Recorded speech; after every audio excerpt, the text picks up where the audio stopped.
I'm pretty pumped. I just got back from a beach vacation because this is what elitism looks like. It was cool. I did research, before we went. I wanted to look at the place I wanted to book. I was reading reviews, and most of them were pretty normal. Like close to the beach, 5 stars.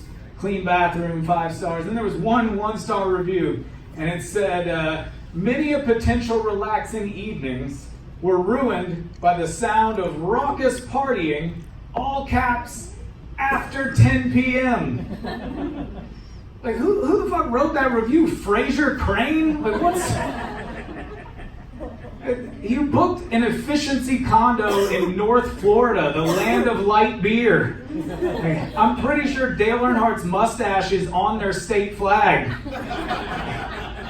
It's where a bunch of working class people save for 2 years so they can have the chance to blow off some steam near a large body of water. You thought they were going to observe a hard 9 p.m. lights out? This room has a Murphy bed in it, man. You upset that room service didn't have a wider selection of sherry? I'm not a professional travel agent, but I feel like if you're hoping to doze off at sunset to a little hardback nonfiction, maybe stay out of the fucking panhandle, It was cool though, man. We took our daughter to see the ocean for the first time. It was an amazing experience. I learned how important sunscreen is to a little white toddler. I didn't know that. My mom didn't include SPF in our family budget growing up. We just burned and peeled like it was a sport, and we were trying to get a scholarship, man. But my wife used to work at a dermatologist, so she spent all of her work days just like cutting off half of people's faces for melanoma. So she was on it, man. And she got her daughter this sunscreen that looked like drywall mud. We just kept slapping it on her, and it doesn't blend in. It's not going to absorb into the skin. So she just walked around all week looking like she was wearing kabuki makeup. And then we made her carry a little umbrella to shield her from the sun. It looked like a parasol, So everybody else on the beach is having a blast, like boogie boarding. My daughter just looked like a little Victorian ghost, just haunting the shoreline. People are pulling their kids out of the water. Is it a shark? No, you just don't want to get between her and her unfinished business.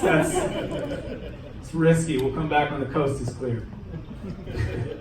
Every time I've ever been to the beach in my entire life, there's always an adult man who for 8 hours a day just builds sandcastles.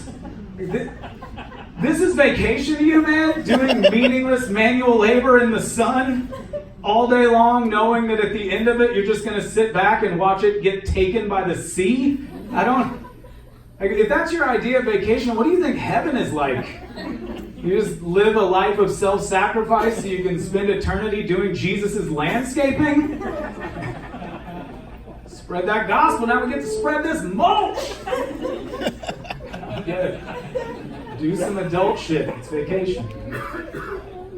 I have a friend who does a lot of adult shit. He told me recently he's in a BDSM orgy club. Yeah, he also told me, and my favorite thing about this scenario is like they go around to each other's houses, like they rotate every couple of months, and before the orgy begins, they get together early and have a potluck. Like church folks after Sunday service, right? I think that's probably the main overlap between those two groups, is the potluck. I just love to imagine that, like, at this orgy, there's like some dude just getting pegged mercilessly, And he just turns around and he's like, "Did you get a chance to try any of that dip that Gary brought?" Wow. I mean, that guy's pain tolerance is shit, but that hot brown dip is fire. As soon as his dom lets him take that ball gag out, I gotta get that recipe.